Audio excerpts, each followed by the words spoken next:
台南市永康六甲顶医疗专用区市地中划，15号上午，伫个永康基美病院第3停车场来举行动土典礼。伫个古镇甲人狮团热烈的开场，有着市长黄伟哲甲侪位的议员、民意代表以及基美医疗财团法人等侪位贵宾共同主持动土仪式。第2条。第3条，市长顺继承。市长黄伟哲表示，六甲顶医疗专用区虽然面积无大，但却是位伫个永康的蛋黄区，希望透过中划，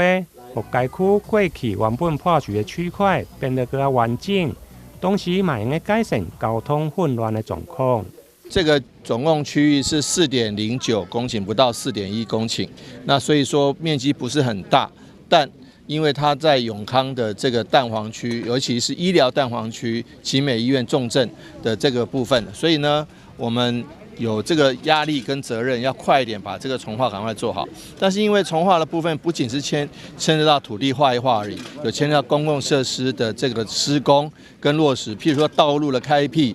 滞洪池的挖掘以及设置，这些都需要时间。我们希望赶快把这个重划工程进行好，能够让奇美医院以及医疗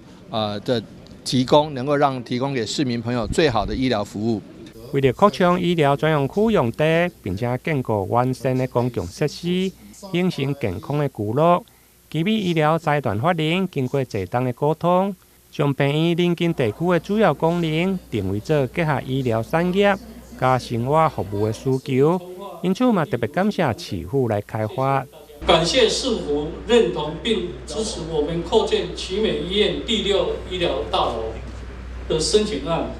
今天我以欢欣的心情在此共同参与永康6甲顶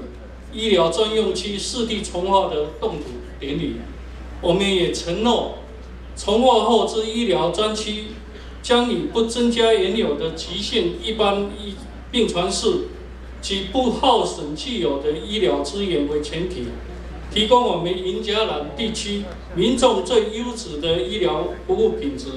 并永续经营。地政局表示，永康六甲顶医疗专用区的市地中划区的开发面积大约4.多公顷，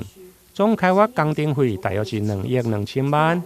开发以后会当提供第2类的主体区，土地面积有1.多公顷，医疗专用区1.258公顷，以及开辟公园、广场、绿地、甲道路等公共设施。工程预计伫114年4月会用的完工。台南新闻林根采访报道。